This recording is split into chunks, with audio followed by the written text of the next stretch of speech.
जीवन की उच्चतर स्थिति है। जब हमें प्लान हो जाता है, हम पंचवर्षीय योजना बनाते हैं तो प्लान होता है कि 99 में क्या करेंगे, 2000 में क्या करेंगे, या राशन लाते हैं तो मालूम पड़ जाता है कि महीने भर में ये राशन लाना, या आलू लाना है, शक्कर लानी है। प्लान से चलते हैं जिंदगी को लेकर के। जब प्लान ही नहीं है हमारी लाइफ में, हमें ज्ञात है ही नहीं, एक अंधेरे कोठरी की ओर भागते जा रहे हैं, तो हम कहां गिर जाएंगे कुछ पता नहीं होता। कब मृत्यु वर्ण कर लेगी कुछ ज्ञान नहीं होता। कब हमारे घर में एक संताप पैदा हो जाएगा, कब हमारे पुत्र अहित हो जाएगा, कब मेरे पिता का देहावसान हो जाएगा, कब घर में लड़ाई झगड़े हो जाएंगे, कुछ ज्ञात है नहीं। मैं बीमार हो जाऊंगा, कब एक्सीडेंट हो जाएगा। ये बहुत बड़ी न्यूनता है, मनुष्य को पूर्ण पहुंचाने के मार्ग में अवरोध है। अगर आपको ये ज्ञान है ही नहीं कि कब आप एक्सीडेंट हो जाएगा, तो आप तो दौड़ते हुए चले जाएंगे और कभी भी एक्सीडेंट हो जाएगा। और उस भगवान की ऐसी इच्छा थी, तो फिर हमारे पूर्वजों ने क्या किया हमारे लिए, उन ऋषियों ने फिर क्या किया, फिर सिद्धाश्रम का क्या रहा, उन नवीन खोज क्या की, किस प्रकार से नवीन खोज की। ये प्रश्न हमारे जीवन की अपूर्णता का, जैसे दोपहर को मैंने कहा कि ये हमारा जीवन अपूर्ण है क्योंकि हम सम्मोहन युक्त नहीं है। ये हमारा जीवन अपूर्ण ये है कि हम जीवन में पूर्णता आयु प्राप्त नहीं कर पाते। तो जीवन को सर्वांगीण बनाने के लिए सारी स्थितियां हमारे पास में है। हमारे पास शरीर है, हमारे पास समाज, हमारे पास पत्नी है या पति है, हमारे पास सुंदर वस्त्र हैं, हमारे पास धन है, और हमारे पास गुरु हैं और हम शिष्य हैं। उसके बाद भी अगर हमें अपूर्ण कहा जाता है तो अपूर्ण इसलिए है कि हमें अगले जीवन, अगले पल का, एक सेकंड का हमें ज्ञान नहीं है। आज ठीक है, कल शाम को कुछ भी घटना घट सकती है। अभी 2 दिन पहले या कल मैंने आपको उदाहरण दिया था कि उस नरूला होटल में खाना खाने लोग गए और बम फट गया, और उन लोगों को गलती नहीं है, वो चित्र उड़ गए। कोयम्बटूर की सभा में भाषण देने गए और वहां सभा में बम फट गए, समाप्त हो गए लोग। पता ही नहीं कि 5 मिनट बाद भी ये घटना घट जाएगी, मिनट बाद घटना जाएगी। ज्ञान होना आवश्यक है जिससे कि हमें मालूम पड़ जाए कि मेरे पास इतना समय है। मुझे मालूम था कि ये ग्रहण इतने बजे लगेगा। अगर ये मुझे मालूम नहीं होता तो मैं आपको अंधेरे में ढकेलता रहता कि ग्रहण जब भी लग जाएगा, जब लग जाएगा। पर मुझे ज्ञान था ये 7:20 पर ग्रहण लगेगा, 7 बजे से पहले मुझे ये काम को करवा देना है, ये काम 7:20 बाद में ये काम करवाना है। तो मैं प्लान से चला आपके साथ में, उस आप मेरे साथ पैर से पैर लगा के दौड़े, या धीरे चले, या थके, या विश्राम किया, या जो कुछ गड़बड़ाहट रही या शांति रही, मन में संतुष्टि रही कि उन्होंने देने में कसर नहीं रखी, हमारे लेने में न्यूनता रही या विशेषता रही, वो अलग बात। अगर न्यूनता रही तो फिर आपका जीवन अपूर्ण है ही। कहीं कहीं कोई अपूर्ण इसलिए नहीं ले पाए, कारण हेतु भी होते हैं। उस हेतु को भी गुरु को पूछना चाहिए आपको कि गुरु मैं निर्धन क्यों हूं, मैं इतना परिश्रम करने के बाद भी दरिद्री क्यों हूं, इतना कष्ट उठाने के बावजूद भी मेरे घर में सुख शांति क्यों नहीं है। ये प्रश्न भी आपको, उसमें कोई दोष नहीं है, अपने गुरु के पास पूछना चाहिए जब भी उनके पास समय हो। और समय इसलिए नहीं है कि आप और हम इतने दूरी में रहते हैं कि 4 महीनों में 1 दिन मिलता है मिलने के लिए, उसमें 5 मिनट में आपको दे पाते हो या आप 5 मिनट ले पाते हैं, उसमें सारी बातें नहीं हो पाती। और गुरु कहते हैं कि तुम मुझे केवल परमार्थ की बात पूछो, ये गुरु की न्यूनता है। वो जब जीवन में रहते हैं तो जीवन के बारे में आपको पूछने का अधिकार कि मेरा गोत्र क्या है, मेरा नाम क्या है, मैं क्या था, ये कष्ट मुझे क्यों भोगना पड़ रहा है, और भविष्य में मेरे जीवन का सोपान क्या है, और आप जो कह रहे हैं वैसा मैं पहुंच पाऊंगा कि नहीं पहुंच पाऊंगा, और जीवन में इतनी न्यूनता, गरीबी, दरिद्रता, भिखारीपन क्यों है। ये प्रश्न पूछने का आपको अधिकार है गुरु। और गुरु अगर तत्वदर्शी है, ज्ञानी है, ज्ञान है, भवितव्य को देखने वाला है, तो वो आपको समझाएगा, उसको समझाना चाहिए। मैं उस समय समझा सकते थे जब एक ही गुरुकुल में गुरु और शिष्य रहते थे, उनके साथ 40-50 शिष्य या 100 शिष्य रहते थे, उनको एक एक इतिहास मालूम होता था, और जब भी समय मिलता उसको समझाते रहते तुम्हारे जीवन में ये तो कमियां थी, इस जगह से तुम आए, इतने जीवन से तुम मुझसे जुड़े हुए हो, और ये तुम्हारे साथ घटना घटेगी। और उनको वो काल ज्ञान उनको देते, इसलिए देते जैसे अभी मैंने आपको बताया कि मैं आपको भाग्य लिखन आप खुद ही बनाए। मैंने आपको दोपहर को समझाया कि आप मेरे ऊपर आश्रित नहीं रहे, इसलिए आश्रित नहीं रहे आपका मेरा मिलना 2-3 महीनों में केवल 5-10 मिनट के लिए हो पाता है। ये मजबूरी है तुम्हारी मेरी दोनों की, और आप आए मैं व्यस्त रहूं, नहीं मिल सकूं, आप नहीं आ सकते, बार बार संभव नहीं हो पाता। मैं आप पे दोष दूं बेकार है, 100 जगह से टूट करके फिर आना पड़ता है। एक आपकी लिमिटेशंस है, और जो आपकी लिमिटेशंस है उससे ज्यादा लिमिटेशंस मेरी भी थी। मैं भी एक गरीब ब्राह्मण के यहीं पैदा हुआ था। जब मैंने आंखें खोली तब मेरे हाथ में भीख का कटोरा ही था। पिता ने, जब मैं 5 साल का हुआ तो उन्होंने कहा कि ये भिक्षा पात्र है, गांव में घूमना है और भिक्षा प्राप्त करनी है, ब्राह्मण का धर्म है भिक्षा प्राप्त करना। और भिक्षा मैंने मांगी। वो कह रहा कि ब्राह्मण को भिक्षा से कोई एकदम शर्मानी भी नहीं चाहिए। मगर 2-4 दिन बाद मैंने सोचा कि ये मेरा धर्म है ही नहीं, मैं ऐसा नहीं कर पाऊंगा। मैं पिताजी के साथ कह दिया कि मैं भीख नहीं मांग पाऊंगा, भूखा तो मर सकूंगा, मेरे जीवन का हेतु सोपान ये है नहीं। मेरे पूर्वजों ने मांगी तो मांगी, ब्राह्मण का धर्म है भीख मांगना, भिक्षा मांगना तो धर्म है, पर मेरा धर्म ये नहीं है। इस ढंग से मैं जीवन जी नहीं पाऊंगा। वह मेरा एक विद्रोही स्वभाव था, वो जो स्वभाव आज तक है वो एक अलग बात है। मगर उस जगह से शुरू किया, और जब पहली बार उसमें साइकिल 15 रुपए में मिलती थी, और मैंने पूरे नौकरी लगने के बाद साल भर के बाद एक सेकंड हैंड साइकिल भी खरीद नहीं पाया।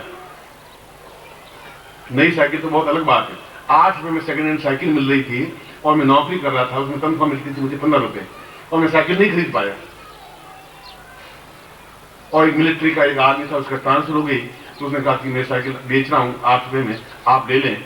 और मैंने चारों तरफ हाथ पैर दौड़ाया तो 8 रुपए भी मेरे पास थे नहीं। और जो मकान मालिक था उसने मना कर दिया कि मैं आपको 8 रुपए उधार दे नहीं सकता, आप देंगे कहां से। उसमें 1 रुपए की वैल्यू थी, 2 रुपए की बहुत बड़ी वैल्यू थी। उनके पिताजी थे, वो सीधे साधे थे, जोधपुर के थे। उनका कि मैं मास्टर आपको 8 रुपए देता हूं, आप साइकिल खरीद लें। और तुम शायद विश्वास नहीं करोगे कि सेकंड एडिशन साइकिल खरीदी, उस दिन मैं 100 किलोमीटर ये घूमता आया है, इतना जैसे कोई हवाई जहाज मिल गई मुझे। बहुत तेजी के साथ घूमा था मेरे पास हवाई जहाज।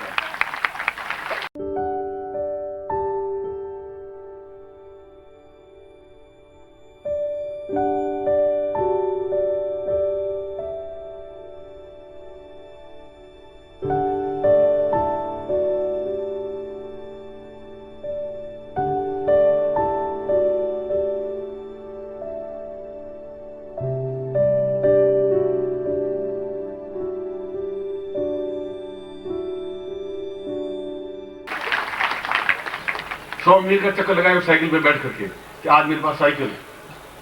अब अगर सैलो गाड़ी भी हो, टाटा गाड़ी हो, तो कोई इच्छा ही नहीं होती उसमें बैठने। ठीक है तो है, नहीं है तो है। हवाई जहाज में यात्रा कर चुके तो ठीक, बैठ गए नहीं बैठ गए। मगर जीवन वहां से शुरू हुआ। तो आपसे ज्यादा विपन्न अवस्था में जिंदगी शुरू की। जब नौकरी पे इंटरव्यू के लिए गया तो आप विश्वास नहीं करेंगे कि मैं अपनी पत्नी के पाजेब बेच करके गया था।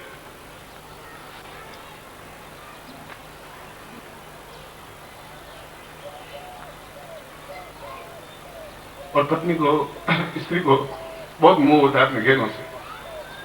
वो सबको दे सकती है, वो गहने नहीं दे पाती। और मेरे पास उसमें 5 आने का मतलब हुआ करीब 35 पैसे। 35 पैसे मेरे पास थे नहीं, और कोई उधार देने वाला नहीं था 35 पैसे। और यहां से जालोर का किराया 35 पैसे था।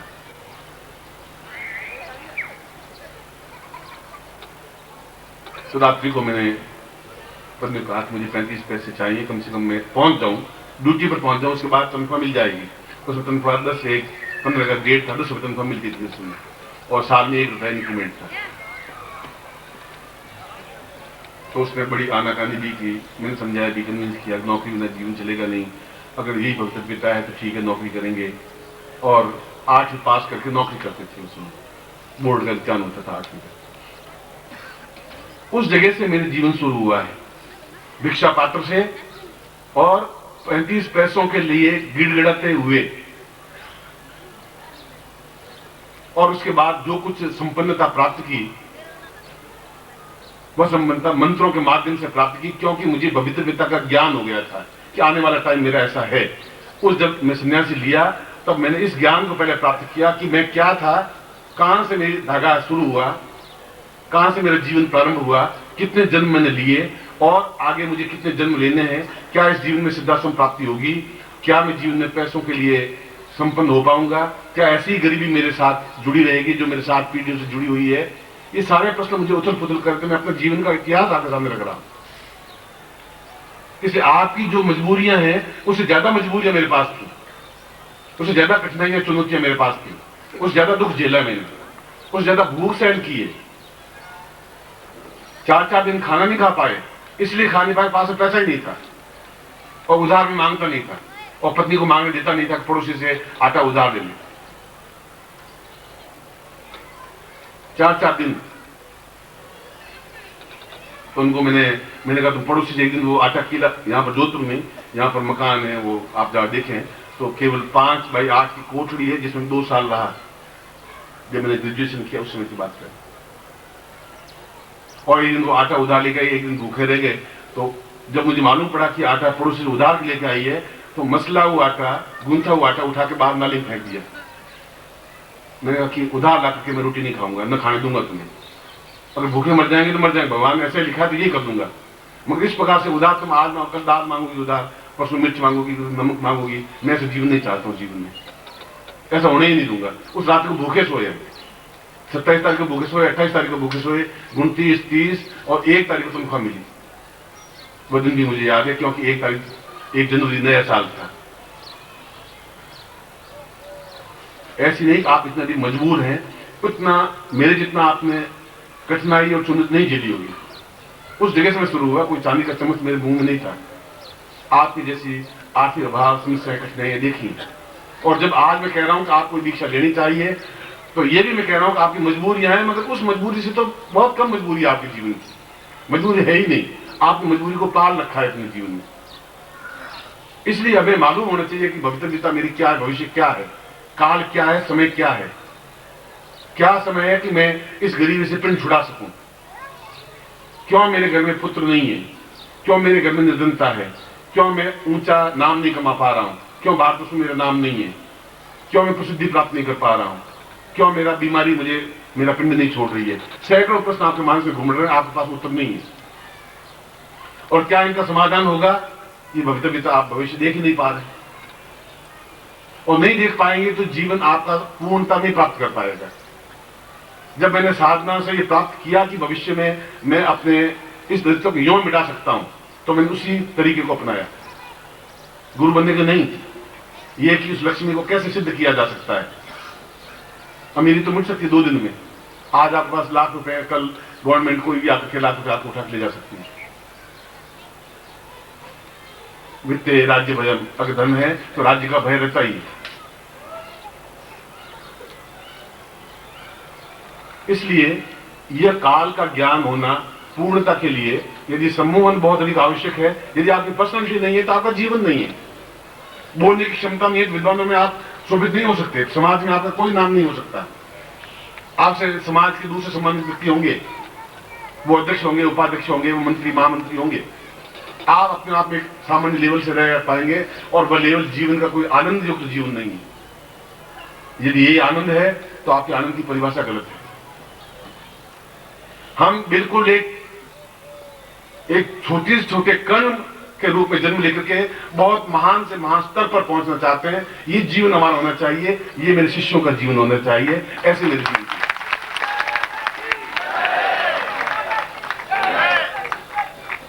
दोनों उदाहरण मैंने अपने जीवन से आपको दिए। मुझे जीवन के पत्ते खोलने की जरूरत नहीं थी मुझे आपके सामने, मगर उन व्यवस्थाओं को झेला है, देखा है मैंने, उन मजबूरियों को झेला है, उस भूख को भी देखा है, उन लकड़ी काट के बेच करके और 2 आने ला करके आटा दाल ला करके रोटी बनाई, मैंने देखा है अपने जीवन में और मेरी पत्नी ने। और उसके बाद भी विद्रोही स्वभाव रहा है, उसके बाद समझौता नहीं किया जिंदगी से। मैंने कहा मैं भविष्य को आंक लूंगा, देख लूंगा, और जहां भी गड़बड़ियां होंगी उसको दूर करूंगा, और जहां जहां भी भविष्य में मेरी तकलीफें थी उनको मैंने पहले ही मंत्रों से दूर किया कि ये गड़बड़ आएगी तो उसको मैं ऐसे दूर पहले ही कर लेता हूं, ये समस्या आएगी इसका पहले ही समाधान कर लेता हूं, क्योंकि मेरे पास समय बहुत कम है, और इस समय को लेकर के मैं उस लेवल तक पहुंचना चाहता हूं जहां सिद्धाश्रम है, जहां संपन्नता है, जहां सुख है, जहां प्रसिद्धि है, जहां नाम है, जहां कीर्ति है, जहां यश है, जहां सब कुछ है। उस जगह मुझे पहुंचना ही है। पहुंचना ही है तो जो बीच विसंगतियां उनको मुझे दूर कर देना है। और आपके जीवन में भी विसंगतियां हैं, धन की विसंगति है, शरीर की विसंगति है, स्वास्थ्य की विसंगति है, ये कमियां जीवन में है, और आपके पास कोई समाधान नहीं है। समाधान इसलिए नहीं, भविष्य को आप देख ही नहीं पा रहे, नहीं देख पा रहे हैं आप। और गुरु आपको कितना बता पाएगा, क्योंकि आपके गुरु का मिलन इस युग में संभव नहीं है।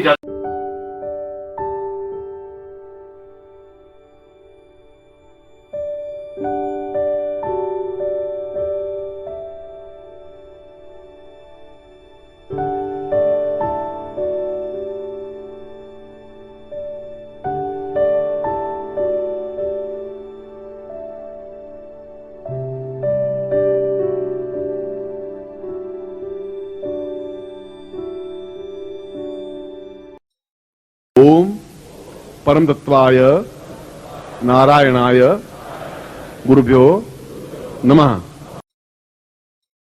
ओम ह्रीं मम प्राण देह रोम प्रतिरोम चैतन्य जाग्रय ह्रीं ओम नमः।